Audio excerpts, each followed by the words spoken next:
Alrighty. Wow, it's so good. It's the perfect sound check. All right. Welcome back, everybody. If you're watching on YouTube, this is the next part. If you're watching live, it's been like 3 minutes. What up? So yeah, this is level 1 of the Orc campaign, which is wonderful. I always love starting a new campaign. I always find the first few levels of most campaigns to be a little more interesting for Reign of Chaos. Once we get to Frozen Throne, the campaign is so good. So yeah. So as you may recall, this is part of the reason why I did the tutorial levels, was for the story element of, this is why we're here, right? This picks up where that left off. We sailed away in human ships. Well, Thrall and Grom sailed away in human ships with their forces. So yeah, Chapter 1, Landfall. See ya. I'm probably making fried rice tonight, so. Yeah. Okay. Following the mysterious prophet's instructions, Thrall led the horde across the Great Sea. Now, after weeks of traversing the raging seas, the Orcish horde has landed upon the savage shores of Kalimdor.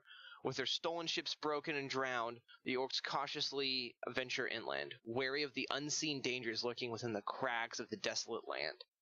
That was surprisingly well written. Not that this game is poorly written, but... Oh, come on. The mouse glitch. There we go.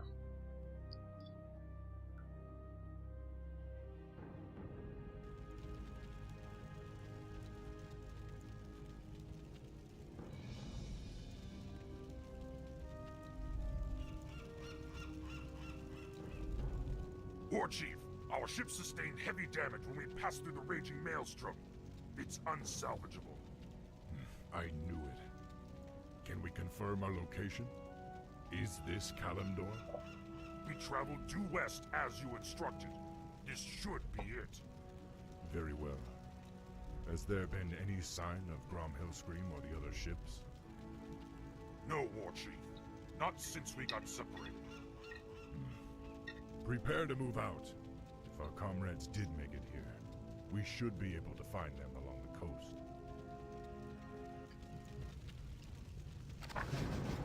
Alright, so, one thing I want to point out, Thrall, very much so, has no idea, what Kalimdor is, right? He's an orc, and orcs are from Draenor, which is another world. Basically, in previous Warcraft lore, Medivh helped open up a portal, to another world, which they did for, like, scientific reasons. I mean, magical reasons, but, like, from a scientific standpoint. That portal ended up being a doorway to Draenor, where the orcs came in, invaded, and fucked up a bunch of shit. So the orcs have no idea what Kalimdor is, because they're still fairly new to this world. I believe it's been 40, 50 years? Since Warcraft 1. It's actually pretty interesting when you think about it, because stuff happened pretty quickly. Like, Thrall... It might be more like 80 years. Thrall is a second generation orc. So basically Thrall's dad was, I think, like a kid or just like a young warrior when the orcs first invaded. And now Thrall's like an adult. So it's been, I think, like maybe it's been 80 years total since the Dark Portal was opened.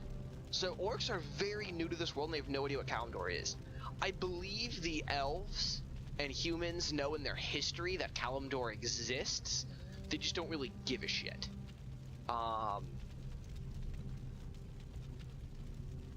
That's my understanding of it. Kalimdor is just another continent, basically, and it's been here for, like, ever. And, a lot of the world's history actually takes place in Kalimdor. It's just up until this point in the game series, it hasn't mattered, right? Warcraft 1 took place on Azeroth, which is the other continent, just in a small part of the land. Warcraft 2 took place across all of Azeroth, which was the whole continent. Warcraft 3 first takes place in Azeroth, and then Northrend, and then Kalimdor, right? So, for each game, they expanded the world larger and larger, but historically speaking, as far as the history of the world, Kalimdor has always been here. always existed and has some important lore elements with it, which is interesting because they didn't retcon it in, right? It makes like they didn't have to change anything to be like, yeah, Kalimdor exists, but they added it in, which is pretty interesting. So yeah, so basically, up to this point in the series, we know nothing about this continent. We have no idea what's going on.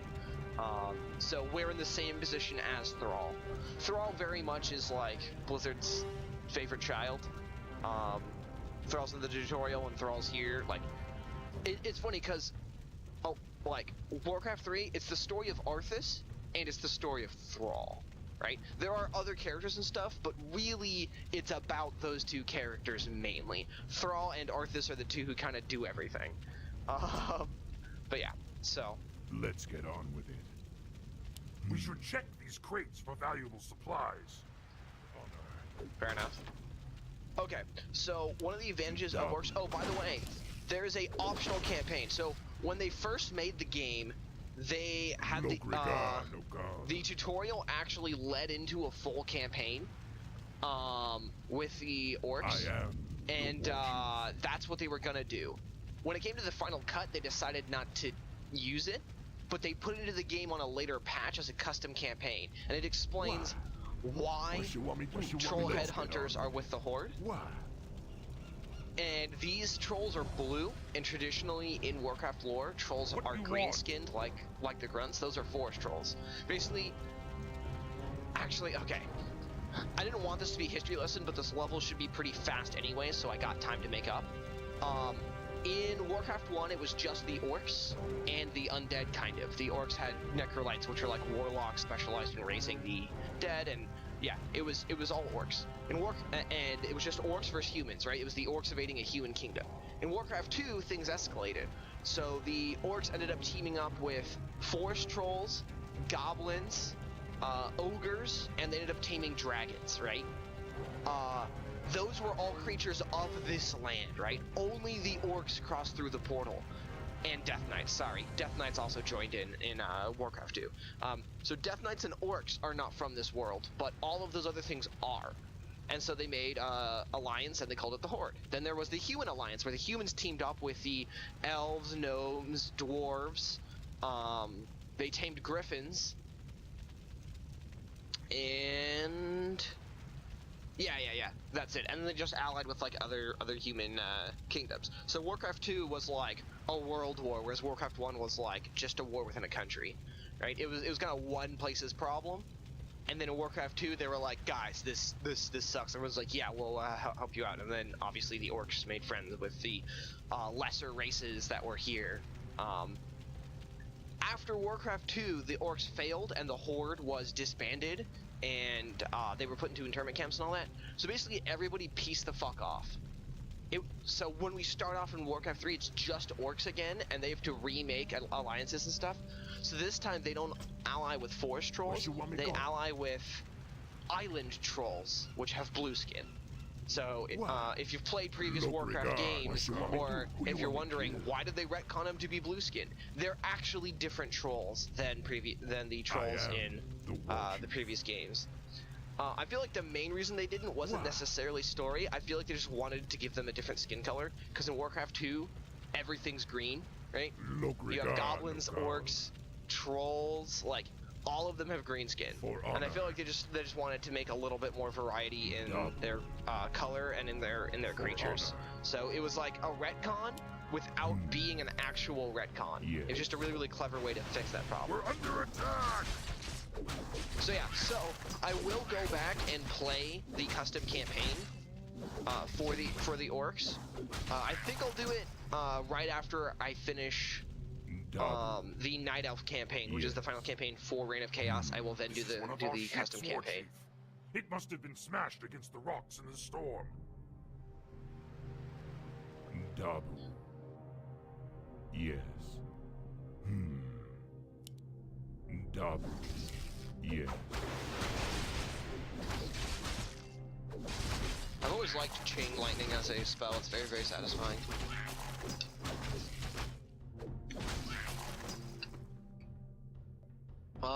tea. Hmm. I ran out of coffee, For so honor. I'm drinking tea now. Although I actually love tea as well. Like, both tea and coffee are great. For honor.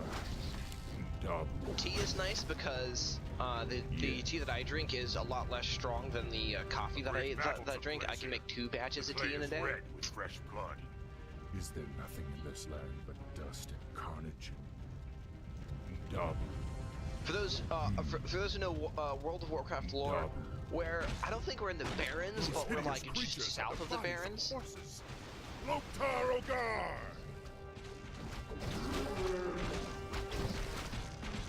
I'm pretty sure if we used a healing ward there, it wouldn't have saved him. So. For honor.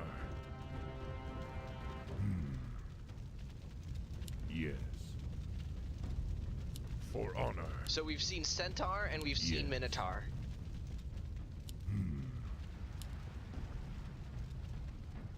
For honor. Yes.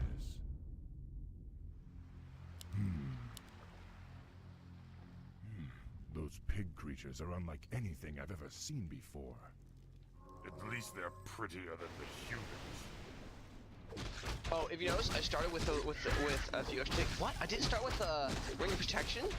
Wait a minute, I should have started with the tutorial gear. That's annoying. Yes. I mean, it's not a big deal, but I'm a little disappointed because I recall that being a thing, huh? For honor. Oh, you know what? No, that's wrong too. Huh. Strange. Double. Yes.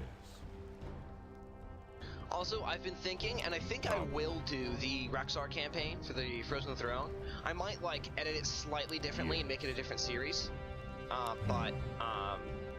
And I might do my rant just before it. Yeah. Because there is a rant I want to have about Warcraft 3. Despite the fact that I love this game, and I think it's really, really good, and,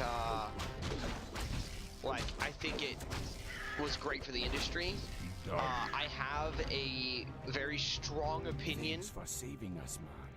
We should hurry. At the same time. The pigmen say there were other ships nearby. Yes. And I'd like to have a discussion about it at some point. But I'll save it for after I finish the campaign, because I don't want to be like, this game sucks for this reason. Now I'm gonna play it. No. Great game. I'm gonna play it. It's great. I'm gonna love it. But afterwards, I have some criticisms that I want to talk about. And I'm sure you guys have noticed. I criticize everything. All of my favorite games, I heavily criticize. It's partially because I'm a game designer, so I want to look critically at these things so I can try to learn from them. But also, it's because which way is the dead end? They might loop back around. No, that was the dead end. Okay. We knew you'd find us. Thrumka, warrior. I'm glad you're all safe. Were you part of Hellscream's group? No, War Chief. We were separated in the storm. We only just arrived. But yeah, so the other reason that we For honor. the other reason that I criticize stuff so heavily is because Are wrestling. I share Aaron Hansen from Game Grumps. I share his opinion of games and criticism, which is that criticism is very, very good in that it allows you to, or it's the only way for the series to really improve. Only way for the games industry to improve. People criticize, look for ways to improve, and they iterate and make it better.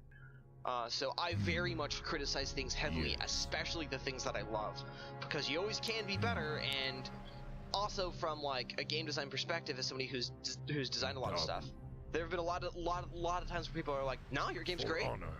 It's like, yeah, but that doesn't help me. Like, I need to know what's wrong so I know what to improve. Yes. I forget how the hell I get over there. Lion's Ring. This is actually a campaign unique item, I think. Oh no, it's not. Yes. Agility by 1. Although I think I get my Dark Spear guy soon.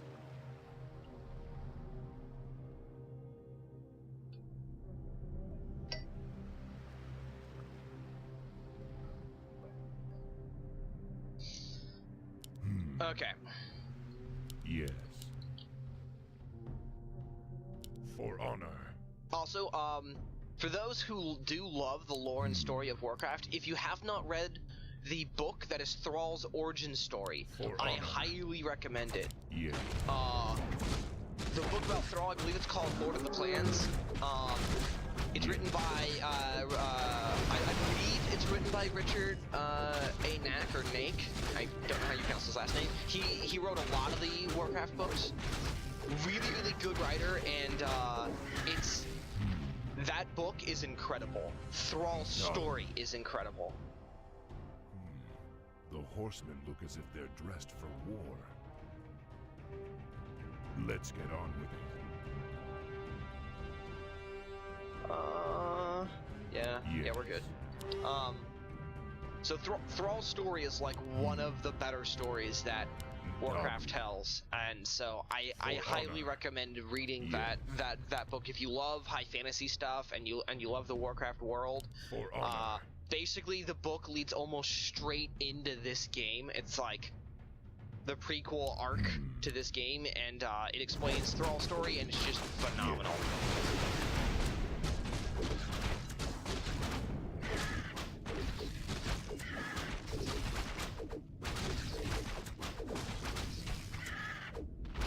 For the record, I love healing wards as a mechanic. I think they're fucking baller, and I think more games should use heals like it. Yes. FPSs tend to have stuff like that, but I love it in RTSs and loot hoarders and whatnot. Like, that's fucking sweet. There's harpies here. All kinds of good stuff. But yeah, I love that kind of lore. Or, I love that kind of mechanic. The, like, totem and it heals, or totem and it buffs. It mixes that way, healing is a little easier in a positive way, so that way, like, people get less frustrated at healing classes, say in, like, a loot hoarder. It's a way to self-heal, that's fair. And it's a passive heal, which I actually like. Active heals I think are great, and I think that, yeah, having an active heal is really, really good. But having a passive heal is nice because it gives room for whoever is using it, or for that mechanic, to be in addition to something damaging, right? So if you want to make a healer that also contributes to the fight, well, you want their primary thing that they're actively doing to be not the healing. Because otherwise their secondary thing is just going to be bad, right? They're not going to do as much damage as a non-healing type unit. So if their healing is primary, or if their healing is active and their damage is passive, their damage is going to be awful. But if their damage is active, you can make it a little bit better and a little bit more important. And if you make the healing passive, then they still feel like their primary role is a healer if it's like the AoE heal. And then obviously you can also just give them an active heal, and that's even better, but yeah. Stuff like, from Diablo 3, stuff like the mantras, I actually really, really love. I thought the mantras was really smart design. For those who don't know how mantras work in Diablo 3, it's basically a passive aura that the character has that applies to everything in the area, or everything around the character, but then you can activate it to give a short burst of a stronger version of the effect. So there's like a life regeneration one. I keep in mind, I haven't played Diablo 3 in a while, so they might have rebalanced things or whatever, so that way this particular mantra is not what it used to be, but I'm just going to assume that it is and move on, which is that there was one that, as I recall, is passive life regen, but you can click on it and then it will instantly heal a small amount to everybody in the area, and then it goes on cooldown. So you always have the passive effect as long as you have the mantra up, but then on every 30 seconds you can get a burst of like a better heal. They have the same thing for other stuff, like they had, I think, like an attack speed one that would not give bonus attack speed for the burst, but something else. Has there been any sign of... The horsemen are charging! Defend yourselves! Loktar! Loktar! That accent sounded a little off to me. They're supposed to sound kind of Jamaican. That one sounded like a little more Scottish. Lokrigar, Nokal. I am Chief of the Bloodwolf Tauren. You greenskins fight with both savagery and valor. I am intrigued. I am Thrall, and these are my brethren, the Orcs. We've come seeking the destiny promised to us. Seeking destiny? It will find you in time, young one. However, there is an oracle far to the north which might be able to... North? But there's an army of the horsemen marching north. What? No. My village is in danger. Okay. I must know more about this oracle. Follow them. Protect Cairn at all costs. So, if you're looking for real life parallels, I think there's a side thing down here, Let's but get on. fuck it. Yes? Logrigar no God. Feral What Spirits do you is want? technically better, but I do want Let's Farsight. get on, master. But yeah, Logrigar no God. if you are looking for a real world The parallel, spirits the are restless. Tauren, which are Minotaurs, but they're called Tauren in this. I am the war chief. They're supposed to be Yes. very heavily influenced by Native Let's American get on. culture. What? Logrigar. So if you think about it, the orcs in this situation are kind of like the Europeans, Christopher Columbus and all that. They're coming here to seek freedom and destiny. And then the native peoples here, who are very, very tribal. We've arrived in time. The next Greet wave us. is advancing. However, it doesn't follow the actual, like, the orcs don't murder the Tauren or anything like that, right? So in that sense, it doesn't follow real world history and all. But I thought it was kind of a cool parallel. It kind of made it a little more believable because it's like, yeah, actually, like this is actually a construct that happened that is real. I am the Ragnaras! Here they come again! Can I heal him? I hope I can. I can. Let's get on. Tauren are badasses, by the way, so if I can help keep the Taurens alive, that would be really good. But yeah, outside of that,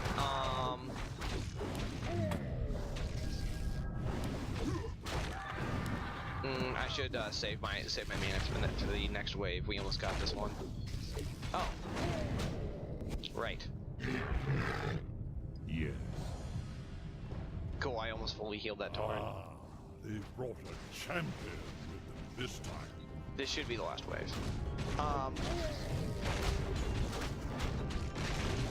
But yeah, so basically, I was just saying that I think the mantras are really, really cool design because it's a way to, like, if you have a healing class, you can have on the same ability it be a passive heal, but then have an activated ability that is an active heal. So you have a really good heal, but you constantly feel useful to your team, and then at the end of the day, I shouldn't have used that last healing ward. Oh well.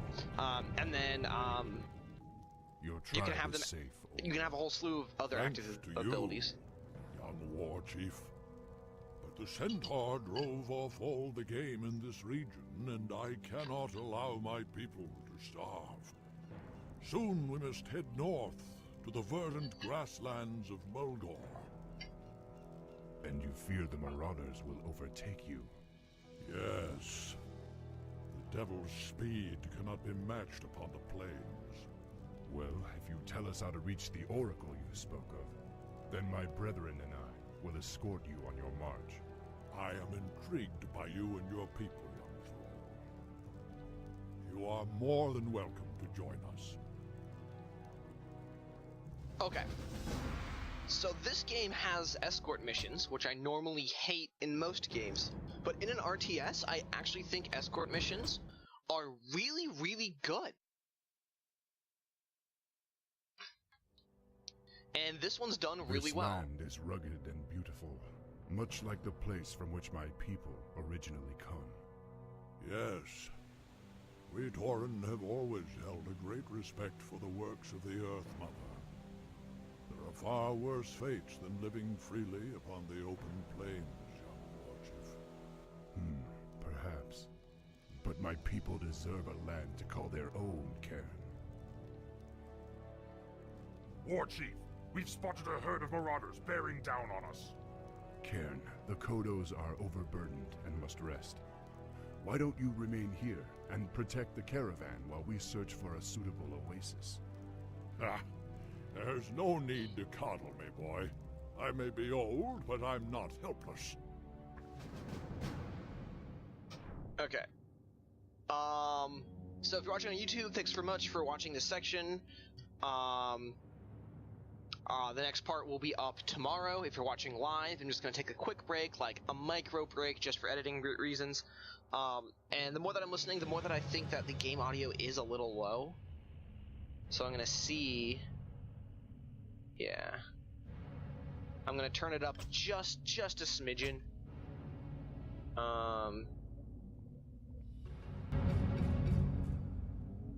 Okay, that's a lot more than I intended. Alright. Let's get on with it. I am the War Chief. That's probably too loud. Okay, you know what? I'll turn the music back down, but I'll leave the other game audio up high. I believe the reason I turned it down in the first place is when you get large battles, all the clanking of weapons is actually really overpowering. But their dialogue was sounding a little low to me. Watching other people's series, they had kind of the same problem, that since dialogue is not a separate option in this game, a lot of the dialogue sounds quiet because everything else is so loud when it adds up. Alright, on a break. Hey everybody, thanks so much for tuning in. If you don't mind giving this video a like, that shows your support. It makes a huge difference. Also, feel free to subscribe to the channel if you would like to see more of my regular content.